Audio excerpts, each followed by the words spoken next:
Good morning. This is Munira from Chicagoland. I am the CEO and founder of Kismet Ventures, Inc. And I am on a mission to expose people who are instilling values into others. I expose them, that's not a bad thing, but I'm also promoting them because I find that there are so many people doing so many valuable things, but don't think they're doing anything of value. Today, our guest is Christine Case. Hi, Christine. Hello, how are you? I'm good. Thank you so much for attending and joining us on this webinar. Can you please tell me a little bit about yourself and where you are from? Thank you very much for having me. It's an honor. Really, I mean that with the bottom of my heart. My name is Christine, and I am originally from South America, Brazil. Came over to America when I was 8 years old and was planted here. I had lived in the South Jersey area until I came to go to college. And when I came to college, I went to a university here in Springfield, Missouri. I love this area so much that I decided to stay. So the rest of my life I've been here and just enjoying the benefits of Springfield. And what is it that you do? I am a housewife, mother, and I also have a business. I'm a business owner and CEO of 2C Leadership, LLC, and I also do network marketing. Okay, so tell us about your company. What do you do with your company, and what does your company do? Okay, 2C LLC. My hopes is to add value to women that want to find the true self, the innermost being that they think that I can be more than what I am now, and I can give back to to this world and to my community and to my country, and it doesn't matter where. We have so much inside that we hold back, and I have done that for many years. Always demeaned myself and not being able to share what my heart's desires are. So I would like to help women to do the same. So it's wonderful that you're doing this because there's a lot of women, yes, I understand, and I know that there are a large number of women who don't know how to find or give back, and they are always held back, right? So how did this idea of business begin? I think I was made aware of, I was speaking at an event one time to help my fellow networkers, and I was asked to do a little 15-minute to encourage them that they can do, if they put their mind set to it, they can accomplish whatever they want. And when I look back, that was so hard for me because I had to dig deep, and I didn't know how am I going to communicate to them what I don't want them to feel what I was feeling. The unawareness of what needs to be done and what they need to do to be a better person when I was hardly able to do it for myself. So that opened up my eyes that I needed to grow. And as I was growing and reading books and doing the webinars, I was doing a lot of self-motivation. I got involved in a group which does a study, and they talked about growth and how I can be a better person. And with that, I can reach out to other people. I was able to help other people. So then I got more involved in another study, which is Think and Grow Rich. And that's where it started. I started seeing that I was capable of putting my mind to it. I can achieve it if I really wanted it. So I had to learn to think different, to get rid of stuff and junk from the past so I can move forward. So that's how it all began, is just an opportunity came along and I stepped into it, and then I started one step at another. And then I went to a summit, which my mentor told me that I had more to give, that I was much more than I was allowing myself to see that I had. But deep down inside, I did know, but I just don't know how to get that out. And so that's my journey now, is to be able to put that forth and help other women. Okay, that, so what started out with a little bitty introduction to whatever, to an event, created this whole new awareness for you.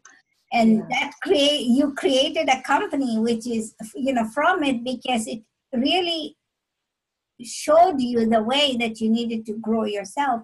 So when you're talking to different women and you're telling them that you have more to give, how would you find these women first, and then what would you tell? Because each woman is different. Correct. Each woman is different, but we're all the same too. We all have had something in our life that has kept us from blossoming to the beautiful woman that God has created us to be. And we hold back because of that. We self-talk, negative talk, people telling you that you're not worth it, you can't do it. And then you tell yourself that you can, and you start believing all that stuff that people tell you. Your confidence goes down. So it's building up that confidence in yourself, and you can see the inner beauty of yourself, that you have something to share with people. And it is very difficult for some. And I had a hard time seeing it, but seeing the truth opens up so much. So I go out, I just put out my name. So I have been requested to do I Flourish networking. They're having a women's group. So I go to networking groups and make aware that I'm a keynote speaker. If they need, I will let companies know that I'm available. They can go on my, now I forgot, my link that I have for your website, my business page. yes. So it's all out there. I also have a page in my local businesses. I put that in there also. So just word of mouth a lot too. People, are always looking. They'll ask friends. They'll ask people. Facebook is a real good one, because internet. If I just put in on people's friends' pages that I'm a keynote speaker, and they will contact you. So I always need help. I always need more people to just ask. Just get in contact with my friends on Facebook, or message me on Facebook, and I will respond to whatever requests. So do you then just be a keynote speaker, and that's what your focus is, or do you want to coach women one-on-one? Basically a keynote speaker. I love doing a group, pretty much like a one-to-many. It's me speaking to many women in one room and being able to help a lot of women at one time instead of one-on-one. I can do one-on-ones, but my heart is to give back, is to be in a conference and give back to women, and empower them, make them feel good so they can go out and do the same. Great, that's awesome. So how are you telling them? I mean, can you tell me, go through a little bit of process? I mean, I don't want you to give me the whole secret, but I mean, what is it that when you talk to women that they should be aware that, you know, you're the person that talks to them? Because many, and I've been a victim of that too, because I have always been a nurturer. I reflect on my life now, and I feel that I've always given so much of myself that I've never, thought about me for a moment, or what do I like, or haven't created a recipe that I wanted. It's always about everybody else, you know. So as women, we give a lot, and like you're very, very right, because we are different, but we're the same. And yet we are nurturers. I think that's ingrained in us. What do you think? I mean, when you go and speak to the women, what makes them realize that this is something that I need to listen to, or I need to listen to Christine? I mean, if you give me a few points. Yeah, great question. Each one would be different because each conference, there is always something that they tell you that you need to focus on. One could be the inner self, how to bring, or one is the beautiful me. So I kind of focus on whatever the keynote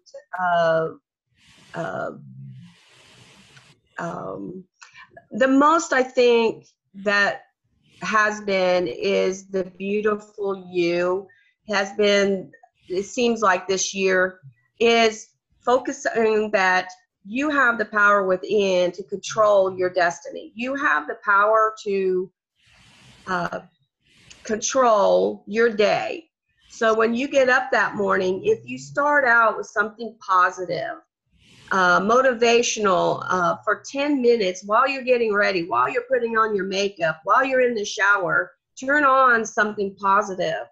And when you get out of that bathroom and you get ready for that day, you're not going to snap at your children. You're not going to be snapping at, your coworkers, because you're already focusing your mind on the good thing instead of focusing on all the bad stuff. And you don't focus on bad things, because that will start depressing you, will start making, so you look at the positive of just focus on the good. Don't focus on bad. Bad things will always happen, and then we always just focus on that all day. Well, then that controls your whole day. So now you had a crappy day, and then you keep saying that this is a bad day.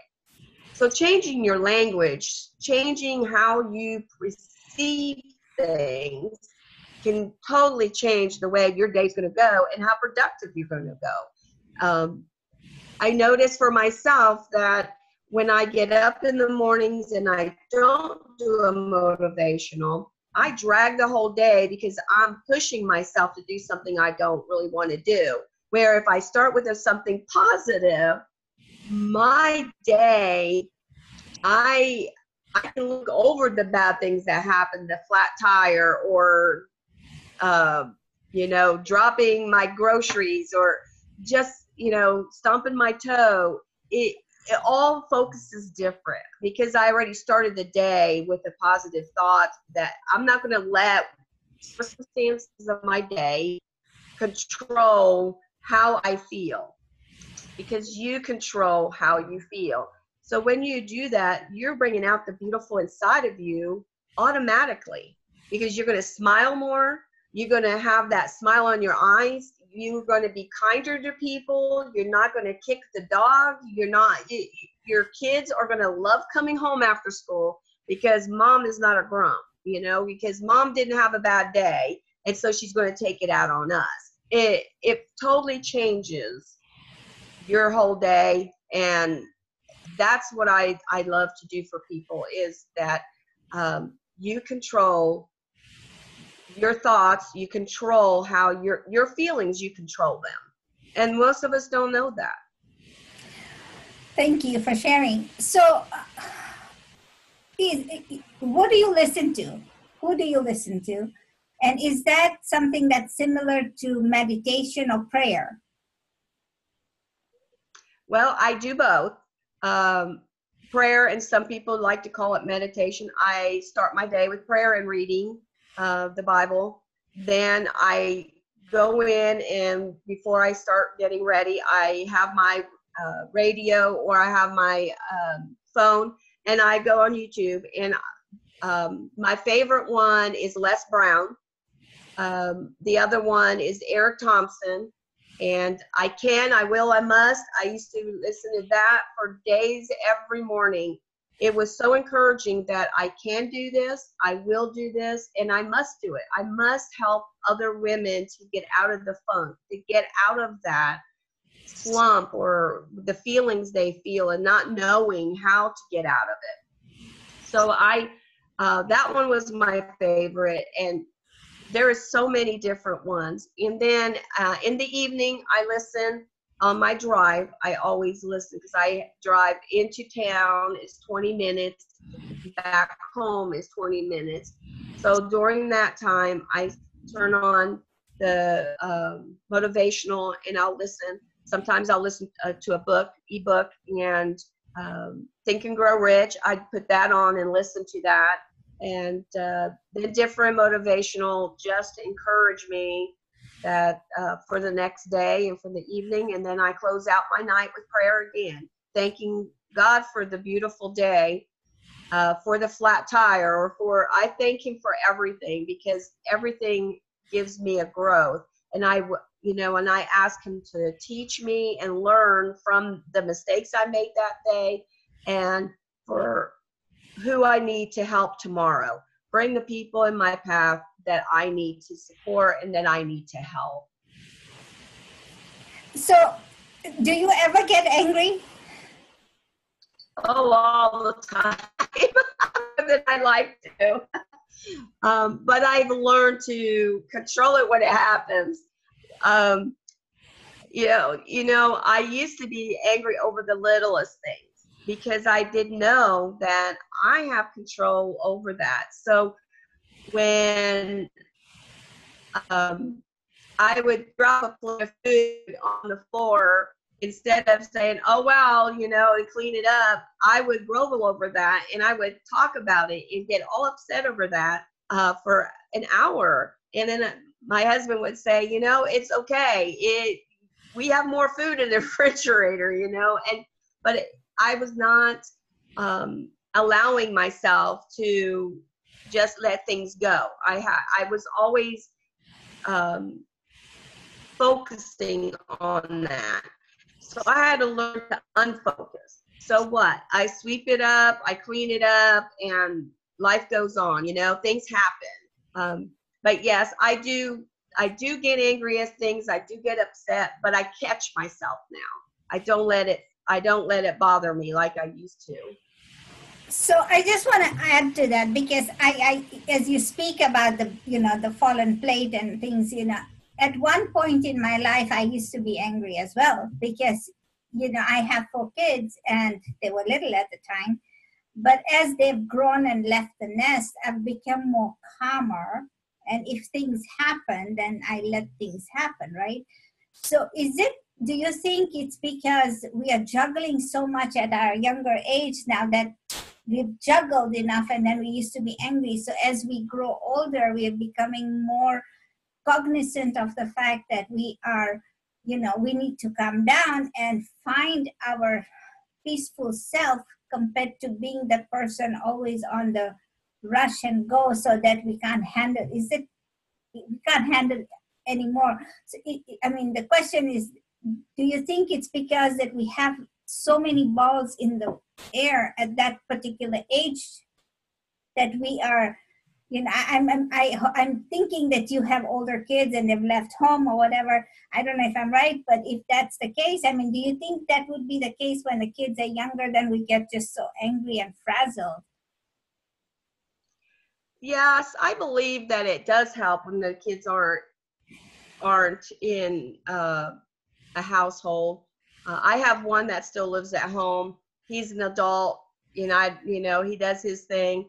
But even before I had kids, I did not allow myself to make mistakes. I was always angry because I shouldn't be doing that, or why does bad things always happen to me? It's just the words that I used to use. Well, bad things doesn't always happen to me. I just saw it as that day, because maybe 3 things, happen bad. But if you put that out there, more things are going to happen bad.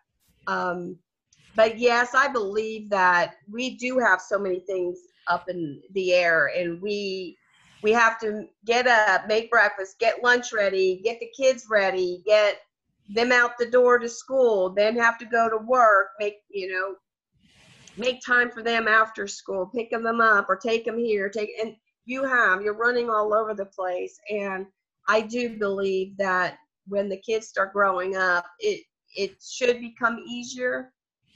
But other things in life happen. When my kids were almost all gone, my husband was in a car accident, and then he became disabled.